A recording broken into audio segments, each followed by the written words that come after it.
अरे बिद्दू, आज घर में बहुत काम है। आज तुझे स्कूल जाने की जरूरत नहीं है। लेकिन दादी, आज तो स्कूल में मेरा टेस्ट है।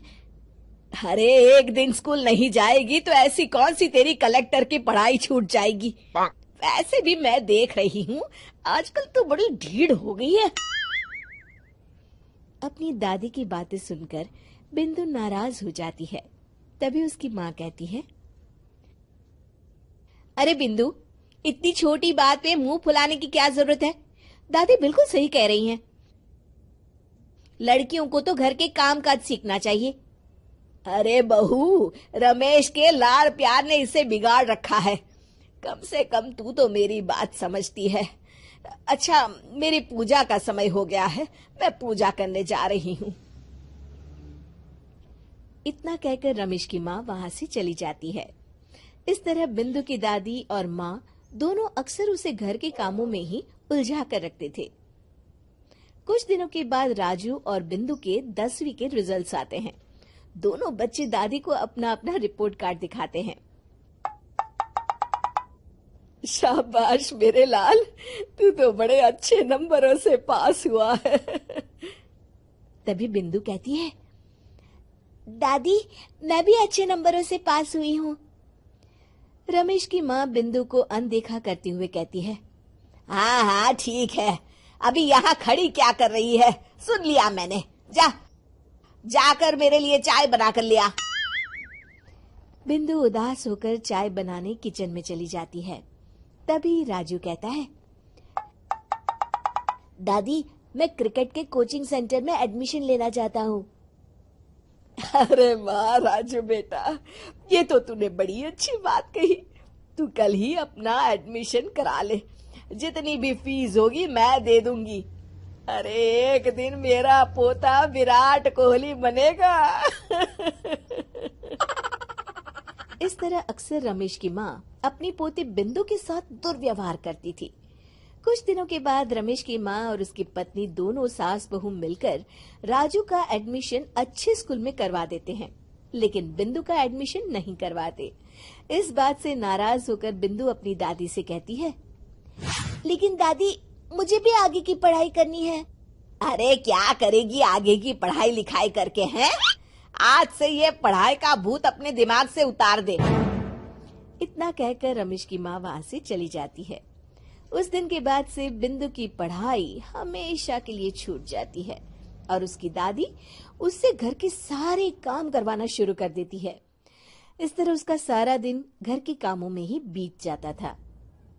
कुछ दिन बीत जाते हैं और एक दिन रमेश छुट्टियों पर घर आता है। बिंदु को घर के काम करते हुए देख उससे कहता है, अरे बिंदु बेटा, तुम स्कूल नहीं गई? पिताजी, दादी ने मेरा एडमिशन कराने से मना कर दिया है। वे कहती हैं घर पे रहकर घर के काम करना सीख। अपनी माँ का ये बर्ताव देख रमेश को बहुत गुस्सा आता है और वो अपनी माँ से कहता है, माँ, ये तुमने क्या किया? आगे की पढ़ाई के लिए स्कूल में बिंदु का एडमिशन क्यों नहीं करवाया? अरे बेटा, लड़की जात है, ज्यादा पढ़ लिख कर क्या करेगी। वैसे भी शादी के बाद तो इसे घर के ही काम करने हैं ना। तुम किस जमाने में जी रही हो माँ? अगर कल्पना चावला के घर वाले भी तुम्हारी सोच के होते तो क्या वो पूरी दुनिया में हिंदुस्तान का नाम रोशन कर पाती? इसका स्कूल छुड़वाकर तुम इसका भविष्य बर्बाद कर रही हो, लेकिन मेरे रहते ऐसा नहीं होगा। बिंदु बेटा, कल ही तुम्हारा एक अच्छे स्कूल में एडमिशन करा दूंगा। तुम जितना चाहे उतना पढ़ो। मेरे होते हुए तुम्हें किसी बात की चिंता करने की जरूरत नहीं है। अपने पिता से हौसला पाकर बिंदु खुश हो जाती है और कहती है, जी पापा, मैं खूब मन लगाकर पढ़ाई करूंगी और बड़ी होकर डॉक्टर बनूंगी। ये हुई ना बात। शाबाश मेरी बेटी। शिक्षा, लड़का हो या लड़की, हमें दोनों को आगे बढ़ने का मौका देना चाहिए।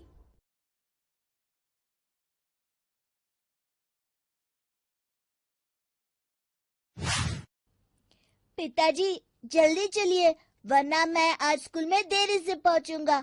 मेरी टीचर बहुत गुस्सा करती है। हाँ हाँ बेटा, अभी चलते हैं, बस 2 मिनट रुको। तभी रमेश की पत्नी कमरे से बाहर आती है और रमेश से कहती हैं, सुनिए जी, आज शाम को आप ऑफिस से जरा जल्दी घर आ जाइएगा। याद है ना, आज आपको मुझे शॉपिंग कराने के लिए लेकर जाना है। अरे भाग्यवान, इस महीने हाथ जरा तंग है। मेरी मानो तो शॉपिंग का विचार कुछ दिनों के लिए अपने दिमाग से निकाल ही दो। मैं तुम्हें अगले महीने पक्का शॉपिंग कराने ले जाऊंगा। अभी मुझे चलना चाहिए, वरना राजू को स्कूल पहुंचने में देर हो जाएगी। देखिए जी, अब आपके ये बहाने पुराने हो चुके हैं। मैं कुछ नहीं जानती। आज शाम को मुझे शॉपिंग करने जाना है, मतलब जाना है। आगे आपकी मर्जी। अच्छा ठीक है भाग्यवान, अब तुम पूरा घर सर पर मत उठाओ, मैं कुछ करता हूँ। इतना कहकर रमेश अपने बेटे राजू को लेकर वहां से चला जाता है। घर से निकलने के लिए रमेश जैसे ही अपनी मोटरसाइकिल शुरू करता है, तभी उसकी माँ उसे आवाज देकर कहती है, अरे रमेश, आज शाम को मुझे कुछ पैसे दे देना। याद है ना, मैंने तुझसे कहा था कि मुझे मंदिर में चढ़ावा चढ़ाना है। अरे माँ, मेरी तनख्वाह आने में अभी 10 दिन बचे हैं। अभी मेरे पास बिल्कुल पैसे नहीं है। हाँ, मेरी तनख्वाह मिलते ही मैं तुम्हें पैसे दे दूंगा। रमेश की माँ चिढ़कर कहती हैं, अरे तेरा दिमाग तो खराब नहीं हो गया? मैंने तेरे भरोसे मंदिर के पुजारी जी से वादा कर दिया है और तू कह रहा है कि पैसे नहीं है। अब मैं पुजारी जी को क्या जवाब दूंगी? तुझे तो मेरी इज्जत की भी कुछ परवाह नहीं है। अच्छा ठीक है माँ, अब तुम गुस्सा मत करो, मैं शाम तक कुछ इंतजाम करता हूँ। इतना कहकर रमेश वहां से चला जाता है। फिर दोपहर को जब रमेश अपने दफ्तर में बैठा होता है, तब उसे अपनी पत्नी और माँ की बातें याद आती हैं। रमेश अपने दफ्तर के एक साथी मोहन से कुछ रुपए उधार मांगता है। अरे भाई मोहन, मेरा एक छोटा सा काम कर दो, मुझे कुछ रुपयों की सख्त जरूरत है। मुझे कुछ दिनों के लिए क्या तुम रुपए उधार दे सकते हो? अरे रमेश भाई, मैं तुम्हें पैसे उधार तो दे सकता हूँ, लेकिन मुझे वक्त पर पैसे लौटा देना। वैसे भी मेरा मानना है कि दोस्ती यारी में कभी पैसों का व्यवहार नहीं करना चाहिए। ये कहावत तो तुमने सुनी ही होगी कि उधार प्रेम की कैंची है। मैं नहीं चाहता कि पैसों को लेकर हमारा रिश्ता खराब हो। अरे मोहन, तुम बिल्कुल चिंता मत करो, मैं तुम्हारे पैसे वक्त पर लौटा दूंगा। फिर मोहन रमेश को पैसे दे देता है। शाम को घर आकर रमेश कुछ पैसे अपनी माँ को देता है और साथ ही अपनी पत्नी को भी शॉपिंग कराने बाजार लेकर जाता है। रमेश की पत्नी और उसकी माँ का स्वभाव जरूरत से ज्यादा खर्चीला होने के कारण दोनों हमेशा बेवजह पैसे खर्च करती हैं। फिर एक दिन, सुनिए जी, अगले हफ्ते हमने छुट्टियों में कहीं बाहर जाने का प्लान बनाया था। आपने पैसों का इंतजाम कर लिया ना? अरे अभी कहाँ, अभी तो मेरे पास बिल्कुल पैसे नहीं है। हम कभी और चले जाएंगे। देखिए जी, मैंने सभी सहेलियों से कह दिया है कि मैं बाहर घूमने जा रही हूँ। अगर मैं नहीं गई तो सब मुझ पर हंसेंगी। आप कहीं से भी पैसों का इंतजाम कीजिए जी। इतना कहकर रमेश की पत्नी वहाँ से चली जाती है। वहीं दूसरी तरफ रमेश की माँ भी तीर्थ यात्रा जाने की जिद करती है और रमेश से पैसे मांगती है। फिर अगले दिन रमेश एक सेठ से पैसे उधार लेकर अपनी पत्नी और बेटे को घुमाने ले जाता है और अपनी माँ को भी तीर्थ यात्रा पर भेज देता है। लेकिन जैसे ही रमेश अपनी छुट्टियां बिताकर वापस आता है, कर्जदार उसका जीना मुश्किल कर देते हैं। इतना ज्यादा कर्ज एक साथ अपने ऊपर देख रमेश काफी परेशान रहने लगता है। फिर एक दिन राजू की स्कूल की फीस वक्त पर न भर पाने के कारण रमेश को स्कूल में बुलाया जाता है। स्कूल के प्रिंसिपल साहब रमेश को सख्त हिदायत देते हैं कि अगर वक्त पर स्कूल की फीस नहीं भरी गई तो उनके बेटे का नाम स्कूल से काट दिया जाएगा। अपने बेटे की स्कूल की फीस भरने के लिए रमेश अपने दोस्त गिरधारी से कुछ पैसे उधार ले लेता है और स्कूल की फीस भर देता है। रमेश की माँ और उसकी पत्नी खर्चे और घर की जिम्मेदारी संभालते संभालते धीरे धीरे रमेश पूरी तरह कर्ज में डूब जाता है। और तभी एक दिन दफ्तर में काम करते समय रमेश की तबीयत अचानक बिगड़ जाती है और वो बेहोश होकर गिर पड़ता है। उसे जल्दी से पास के एक अस्पताल में भर्ती कराया जाता है। रमेश के घर वालों को ये बात पता चल जाती है तो वे सभी अस्पताल पहुंचते हैं। अस्पताल के डॉक्टर साहब उन्हें बताते हैं, देखिए, देर रात तक जागने और जरूरत से ज्यादा काम करने की वजह से इन्हें चक्कर आ गया था। बेहतर यही होगा कि इन्हें कुछ दिनों के लिए पूरी तरह आराम करने दिया जाए। रमेश की हालत देखकर उसके बेटे राजू को बहुत गुस्सा आता है और वो अपनी दादी और माँ से कहता है, माँ, दादी, मैं इतना छोटा हूँ, फिर भी मैं इतना समझता हूँ कि पिताजी दिन रात दफ्तर में काम करके पैसे कमाते हैं। पिताजी अकेला पूरा घर संभालते हैं और आप दोनों अपने फिजूल के खर्चों के लिए उन पर दबाव डालते रहते हैं। आज पिताजी की हालत के जिम्मेदार तो आप दोनों हैं। राजू की समझदारी भरी बातें सुनकर रमेश की माँ और पत्नी को अपनी गलती का एहसास होता है और दोनों की आंखों में आंसू आ जाते हैं। फिर कुछ दिनों के बाद रमेश की तबीयत एकदम अच्छी हो जाती है और वो पहले की तरह अपने काम पर जाने लगता है। रमेश की माँ और पत्नी अब उसे किसी प्रकार की कोई तकलीफ नहीं देते और ना ही उससे किसी चीज की मांग करते हैं। फिर देखते ही देखते रमेश अपने कर्ज के सारे पैसे चुका देता है। उसकी जिंदगी पहले की तरह अच्छी हो जाती है और वो अपने परिवार के साथ खुशी खुशी रहने लगता है। शिक्षा, हमारे रिश्ते एक तराजू की तरह होते हैं जिसकी दोनों ओर जिम्मेदारी और समझदारी का वजन बराबर होना चाहिए।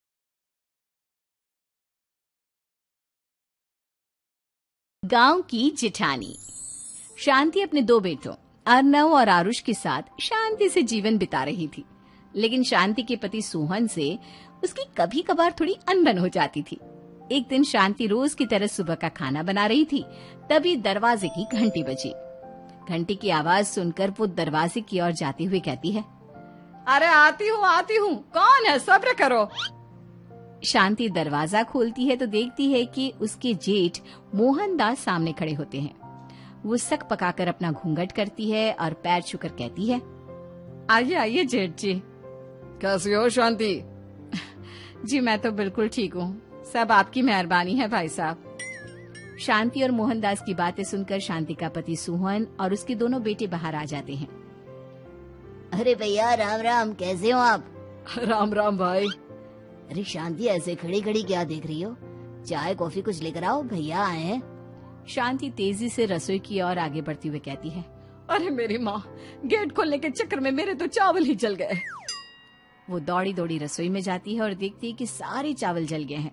वो दोबारा चावल बनाने में लग जाती है। इतने में सोहन आवाज लगाता है, अरे शांति, तुम्हारे चावल का रोना खत्म हो गया हो तो चाय ले आओ। जी लाती हूँ अभी। शांति जल्दी जल्दी चाय बनाती है और मोहनदास को चाय देती है। सब एक दूसरे की खैर खबर पूछते हुए चाय पीते हैं। चाय खत्म होती ही मोहनदास शांति की ओर देखते हुए मजाक में कहते हैं, शांति, अब तुम्हारी चाय में दम नहीं रहा, अब हमें चाय बनाने वाली बदलनी पड़ेगी। ये कैसे मुमकिन होगा जेठ जी, घर और बाहर का सारा काम मुझे ही करना पड़ता है और कभी कभी जल्दी जल्दी के चक्कर में काम बिगड़ जाते हैं, जैसे आज चावल जल गए। अरे इसी का तो हल लेकर आया हूँ। मैंने रिश्ता देखा है अर्नव और आरुष के लिए। दोनों लड़कियां बहुत सुंदर और सुशील हैं। अगर आप दोनों इजाजत दें तो बात करूँ आगे।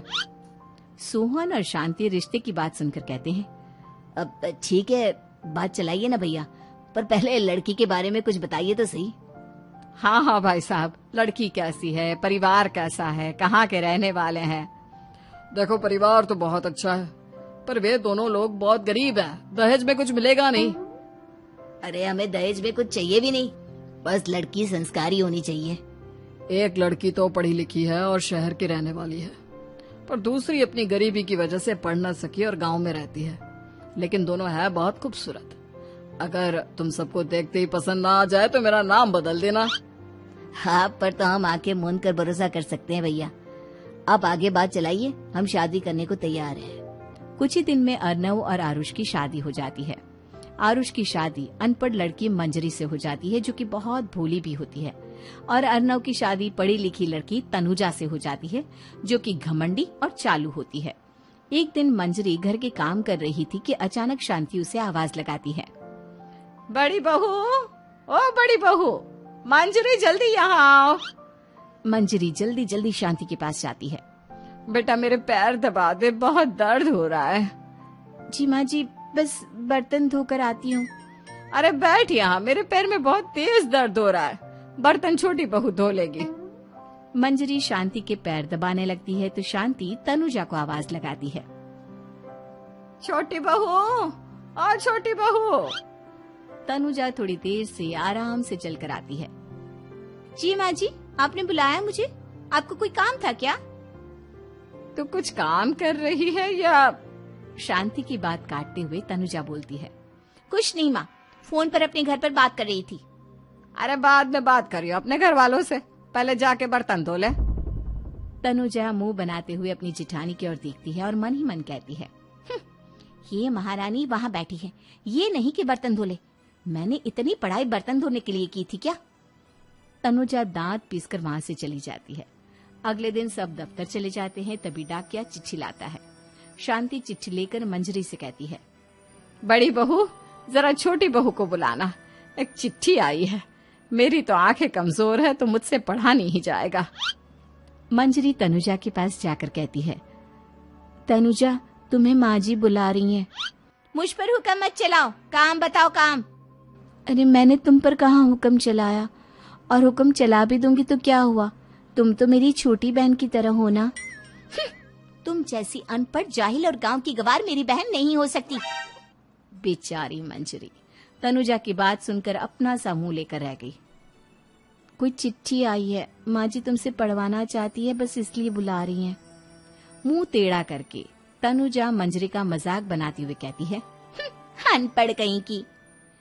तनुजा का ऐसा बर्ताव देखकर बड़ी बहू बहुत दुखी होती है।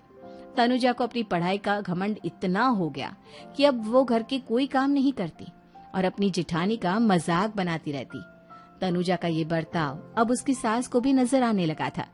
एक दिन शांति ने अपनी बड़ी बहू से कहा, मंजरी, तनुजा हर समय तुम्हारा मजाक उड़ाती है, तुम्हें गुस्सा नहीं आता क्या? आता तो है माँ जी, लेकिन मैं क्या करूं? जब भी उसे कुछ बोलती हूँ वो और भी जली कटी बातें मुझे सुनाकर चली जाती है। मैं उसे अपनी छोटी बहन की तरह प्यार करती हूँ, लेकिन उसके दिल में मेरे लिए कोई इज्जत नहीं। बहू, तूने वो कहावत सुनी है, जुल्म करने वाले से ज्यादा जुल्म सहने वाला अपराधी होता है। मंजरी अपनी सास का इशारा समझ जाती है। वो अपनी देवरानी को सबक सिखाने की ठान लेती है और एक दिन शांति अपनी दोनों बहुओं के साथ बैठी थी तो शांति अपनी बड़ी बहू से पूछती है, अरे बहू, शाम होने को है, कुछ सोचा है क्या बनेगा खाने में? माँ जी, मेरे तो सर में बहुत दर्द है आज। मेरी प्यारी देवरानी ही कुछ अंग्रेजी खाना बनाकर खिलाएगी। सुना है पढ़े लिखे लोग अंग्रेजी खाना बहुत अच्छा बनाते हैं, क्यों तनुजा? इतना कहकर मंजरी अपनी सास की ओर देखकर मुस्कुरा दी। तनुजा अपनी तारीफ सुनकर बहुत खुश हो गई। इतने में शांति कहती है, ये तो सच बात है छोटी बहू, ये तो मैंने भी सुना है। हम भी पक गए हैं बड़ी बहू के हाथ का खाना खा खा कर। तनुजा, तुम्हारी माँ भी तो तुम्हारे खाने की बहुत तारीफ करती है, आज हमें भी खिला दो कुछ अच्छा सा बनाकर। शांति की बात सुनकर छोटी बहू और आसमान पर चढ़ गई, पर उसे ये कहाँ पता था कि उसकी सास और जेठानी उसे सबक सिखाना चाहती हैं। तनुजा अपनी तारीफ सुनकर खुश तो बहुत होती है, पर सोचने लगती है, मुझे तो कैसा भी खाना बनाना नहीं आता, अब मैं क्या करूँगी? अगर मैंने इनको सच बता दिया तो मेरी सारी इज्जत मिट्टी में मिल जाएगी। अरे छोटी बहू, क्या सोच रही हो? खिलाओगी ना अपने हाथ का अंग्रेजी खाना? छोटी बहू हाँ में सर हिला देती है। अचानक से उसके दिमाग में एक आइडिया आता है, मैं इंटरनेट से देखकर कुछ बना लेती हूँ, मेरी वाहवाही पूरे घर में हो जाएगी। मुझे कौन सा रोज रोज बनाना है। माँ जी, आज आप सबको ऐसा खाना खिलाऊंगी, ऐसा खाना खिलाऊंगी कि। इतने में शांति छोटी बहू की टांग खींचते हुए कहती है कि पता नहीं कैसा खाना खिलाओगी, हे ऊपर वाले हमारी रक्षा करना। इतना बोलकर शांति और मंजरी दोनों जोर जोर से हंसने लगते हैं। अब तनुजा रसोई घर में चली जाती है और खाने की तैयारी करने लगती है, पर उसे रसोई घर की चीजों के बारे में तो कुछ नहीं पता। जैसे तैसे सारी चीजें निकालती है और इंटरनेट पर देखकर खाना बनाती है। कुछ ही देर में सब लोग घर आ जाते हैं। अरे सुनते हो, आज का खाना हमारी छोटी बहू बना रही है। अरे वाह, आज तो फिर कुछ अंग्रेजी खाना खाने को मिलेगा। कुछ ही देर में खाना बन जाता है तो छोटी बहू सबका खाना लगा देती है। इतने में बड़ी बहू कहती है, क्या बात है देवरानी जी, आज तो बहुत अच्छी खुशबू आ रही है। ये बात तो सही कही बड़ी बहू तूने, खुशबू तो अच्छी है, ऐसी खुशबू तो मेरे खाने में भी नहीं आती। सब मिलकर छोटी बहू की बहुत तारीफ करते हैं और छोटी बहू 7वें आसमान पर बैठ जाती है। अब सभी खाना खाते हैं। जल्दी जल्दी दो, अब तो मुंह में पानी आ रहा है। हाँ हाँ, मुझसे भी नहीं रुका जा रहा। जैसे ही सोहन एक निवाला खाता है तो उसकी आंखों से पानी आने लगता है। ये देखकर शांति सोहन से पूछती है, क्या हुआ जी, खाना इतना अच्छा बना है कि आंखों से पानी आ गया? सोहन चुप रहता है और धीरे धीरे से खाना शुरू कर देता है। इतने में सोहन छोटी बहू से कहता है, बेटी तुम भी तो खाओ, तुम क्यों रुकी हो? खाना सच में बहुत अच्छा है। ये कहकर सोहन जोर से हंस देता है। फिर सब खाना खाने लगते हैं, लेकिन खाने में नमक और मिर्च तेज हो गई थी। तनुजा से कोई कुछ नहीं बोलता, बल्कि उसे भी खाने को कहते हैं। जैसे ही छोटी बहू खाना खाती है, वो पानी पानी कहकर चिल्लाती है, पानी, इसमें तो पानी। ये खाना तो सच में इतना अच्छा बना है कि हमारे साथ साथ देवरानी जी भी इसके स्वाद को कभी नहीं भूल पाएंगी। सही कहा बहू। तनुजा को अपनी गलती का एहसास हुआ और उसने अपनी सास से कहा, माँ जी ये मेरी गलती नहीं है, इंटरनेट पर दिखाया था कि 4 चम्मच नमक और मिर्च डालने हैं। अब मंजरी को भी मौका मिल गया और उसने तनुजा पर तंज कसा। नाच न जाने आंगन टेढ़ा, हर जगह अपनी पढ़ाई दिखाती हो, दूसरों का मजाक उड़ाती हो। अब पता चला ना, हर चीज में पढ़ाई काम नहीं आती। और तुम तो शहर में रही हो, तुम्हें तो मुझसे भी अच्छा खाना बनाना आना चाहिए ना। बेटा, अगर तूने ठीक से सब सीखा होता तो आज तुझे शर्मिंदा नहीं होना पड़ता। बात शहर या गांव की नहीं होती। मंजरी गांव से आई है, लेकिन उसे घर का काम करना और खाना बनाना सब अच्छी तरह से आता है। तुम शहर में रही हो, तुमने ये सब क्यों नहीं सीखा? छोटी बहू सर नीचा कर सबसे माफी मांगती है और बहुत शर्मिंदा होती है। दीदी मुझे माफ कर दो, मैंने आपको बहुत बुरा भला कहा, पर आपने मुझे हमेशा ही माफ किया। आज मुझे अपनी गलती का एहसास हो गया है। अब दोनों बहुएं मिलकर घर का काम करने लगी और एक दूसरे को अपने गुण बांटने लगी। मंजरी ने अपनी देवरानी को खाना बनाना और घर का काम करना सिखाया, वहीं तनुजा ने भी अपनी जेठानी को पढ़ना लिखना सिखाया। शांति और सोहन ऐसी बहुएं पाकर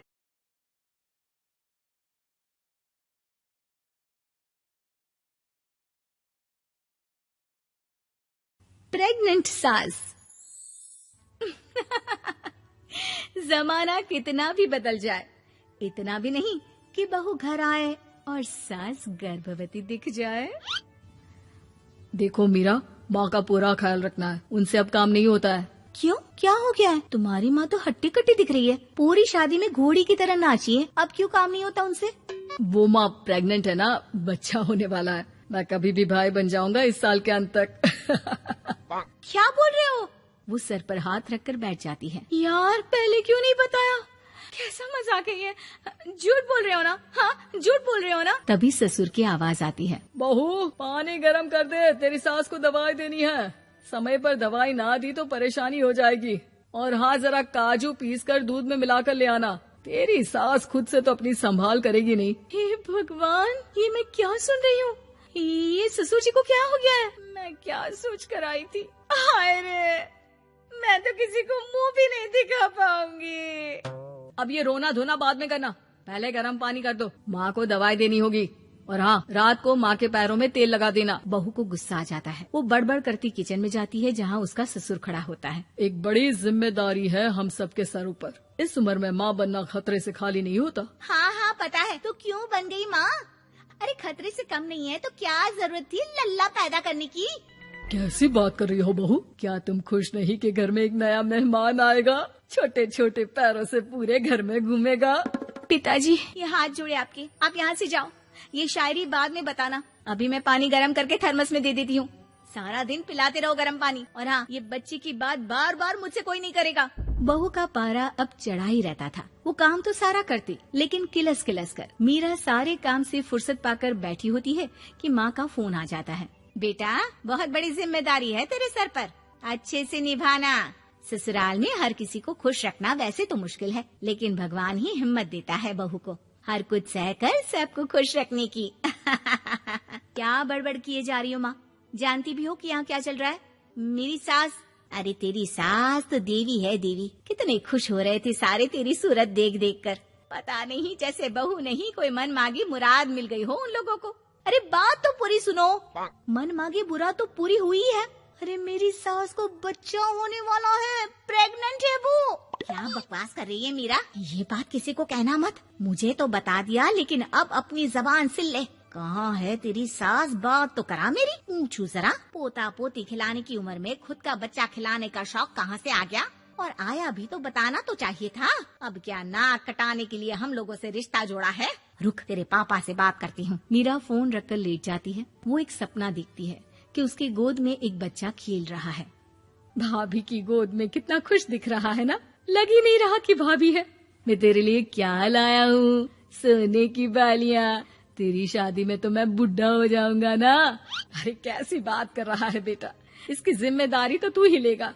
हम लोगों का तो कोई भरोसा नहीं, कब ऊपर वाला उठा ले। बहू को सास को देख देख कर गुस्सा आ रहा था। तभी वहाँ पड़ोसन आ जाती है। अरे बहू, तुझसे तो पूछने से भी डर लगता है कि कब खुशखबरी सुना रही है। अब तो अपनी 1 महीने की ननद की ही जिम्मेदारी संभाल ले, बहुत है।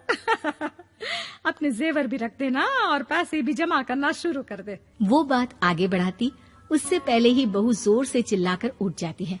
नहीं नहीं नहीं नहीं, मैं अपने जेवर किसी को नहीं दूंगी। अरे कौन ले रहा है तुम्हारे जेवर? तुम औरतें भी ना सपने में भी जेवर ही संभालती रहती हो। मैंने जो सपना देखा है ना, सुनोगे तो होश उड़ जाएंगे। अच्छा, तुम अपना सपना बाद में बताना, पहले मेरा सुनो। कल मैंने इतना अच्छा सपना देखा कि अगर वो पूरा हो जाता है ना तो मैं तुम्हारे लिए रानी हार बनवा दूंगा। बहू अब सारे गम भूलकर पति का सपना सुनने में लग जाती है। अरे क्या सपना था, बताइए ना। बोलिए भी तो, क्या सपना है? मैं पूरा कर दूंगी अगर बात रानी हार की है तो। बोलिए बोलिए। मैंने रात को सपना देखा कि माँ को बेटी हुई है और मुझे बहन। सच्ची, इस घर में बेटी हो जाए तो मैं तो झूम ही उठूं। मीरा का मुंह बन जाता है। वो चुप हो जाती है और सपने की बात याद करती है कि बेटी हुई तो उसे ही अपने गहने उसे देने होंगे। फिर तो रानी हार की जरूरत पड़ेगी ही। भाई लड़की बड़ी होगी, उसकी शादी होगी तो जेवर तो चढ़ाने ही होंगे ना। कहाँ से आएंगे वो? इतनी समझदार हो तुम मीरा। मैंने भी यही सोचकर तुम्हारे लिए रानी हार लेने का सोचा था। अरे फूटी किस्मत मेरी जो ऐसा परिवार मिला। मेरे पापा की तो मैं अभी क्लास लगाती हूँ, जो सब जानते हुए भी ऐसे परिवार में मेरी शादी कर दी। बहू पिता को फोन लगाने ही वाली होती है कि ससुर की फिर से आवाज आती है। बहू, गरम पानी ले आ जल्दी, थर्मस में खत्म हो गया है। बाद में खबर लेती हूँ मैं पापा की, पहले सास को गर्म पानी दिया हूँ। बहू अभी किचन में काम कर ही रही थी कि मीरा के मम्मी पापा आ जाते हैं। वो हाथ में ढेर सारे फल लेकर आते हैं।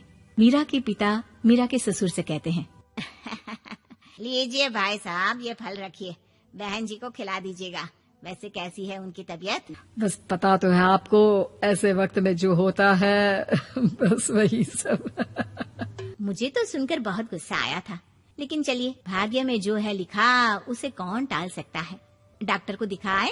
हाँ, बस डॉक्टर आने ही वाला है। अच्छा हुआ आप लोग भी आ गए।